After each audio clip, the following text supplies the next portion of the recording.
Okay, so we're on page 35 in your journal. So when dividing integers, you're going to use the same rules as we did with multiplying integers yesterday. So opposite, right here, what it means is if you have different signs, remember we talked about people, if they're very, very, very different, maybe their relationship's going to be negative. They don't like to do the same things. Same signs, your answer is going to be positive. So we're using the same rules as yesterday with multiplying integers.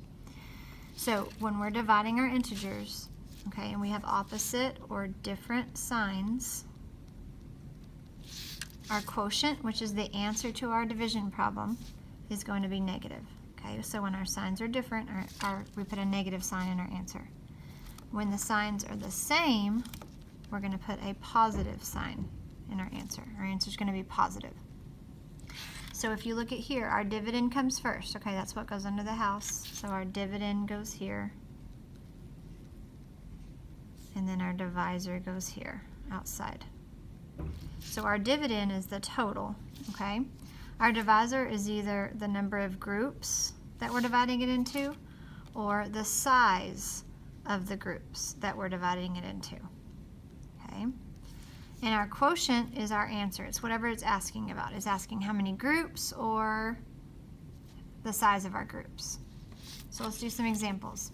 If we have different signs, okay, or if our signs are opposite, one's negative, we have a -9 divided by a +3. So since the signs are different, our answer is going to be negative. And then we divide like normal. 9 divided by 3 is 3.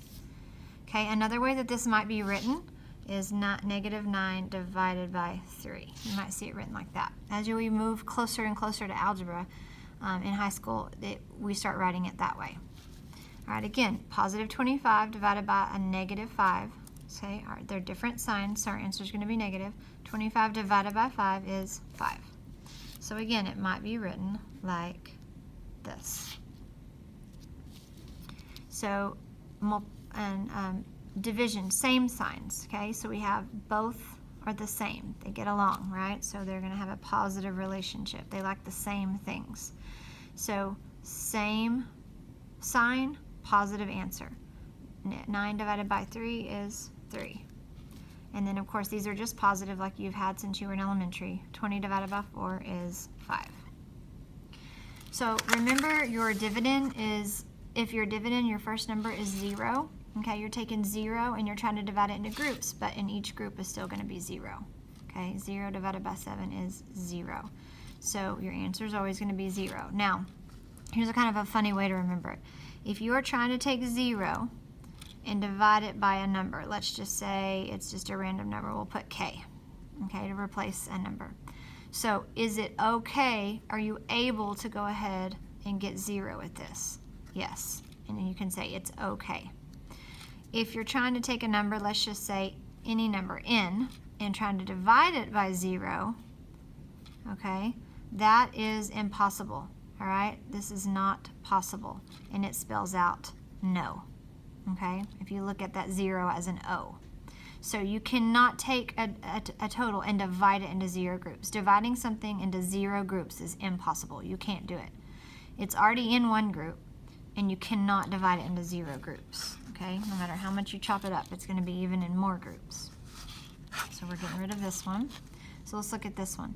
-10, so we have -10 counters right here. We have 10 negative counters, and we're going to divide it into 2 groups.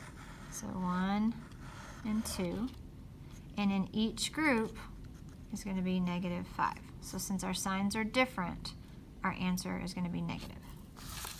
Okay, so let's look under that.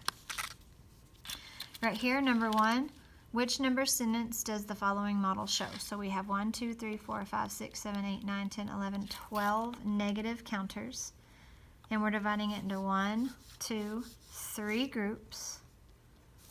And in each group, there's -4. Okay, so look, our signs are different, so we have a negative answer. So that's going to be C. All right, number 2. Tyrone owes $32 on a layaway item at the music store. He repays his debt in 4 weeks. Which integer correctly shows how much Tyrone paid weekly if he paid the same amount each week?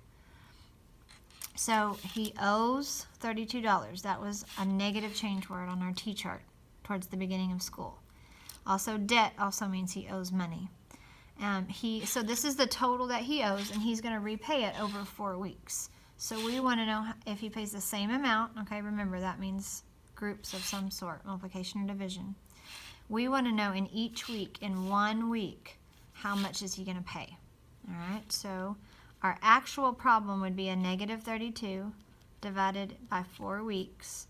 So we would owe $8 a week. But we have to look at the question, okay? So which integer correctly shows how much Tyrone paid weekly if he paid the same amount each week?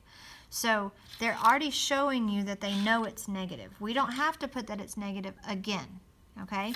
If it asked you how did his account change every week, that's what your answer would be. But it already told you in the question with the question mark that they already know it's negative. So if they ask you, well, how much did he pay a week? You're going to say $8. Okay? So which expression below equals negative 7? All right, so we marked these out. And we just did these. This is negative 7. This is 8. So it's going to be C. All right, on here we have 3 times negative 2 is negative 6. 20 divided by 4 is 5. 5 plus negative 5, we haven't done that yet, but it is 0 when you add opposites together. And 5 times 2 is 10. So which one equals 10? D. So on your homework, okay, when we have multiplying integers right here, when it's talking about Flora made 7 withdrawals of $75 each. The $75 each is the withdrawals, okay? So it would say like negative 75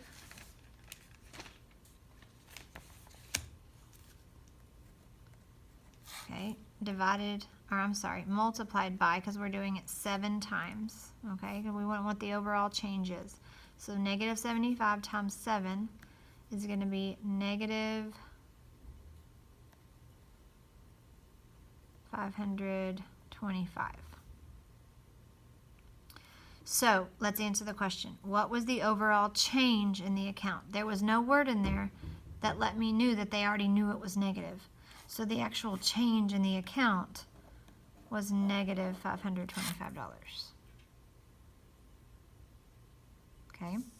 On number 14, use a number line. So tell me where to start on the number line. Okay, go watch your multiplication video, and when we did the number lines, okay, where would you start and how and which direction would you move, okay? And then tell me what your change, where you would end up. On the back, it says Clark made 4 of his truck payments late and was fined 4 late fees. The total change to his savings from late fees was negative $40. How much was 1 late fee? So this is our total. Okay, and we're paying it over 4 truck payments. So we're dividing it by 4. So we're going to get negative 10. Now, the change is negative 10. If it said what was the overall change each week, but it says how much was 1 late fee, they already know it's a negative. That word fee in the question with the question mark tells you that they already know that it's negative. So we don't have to put again that it's negative. So how much was 1 late fee? Well, it was $10.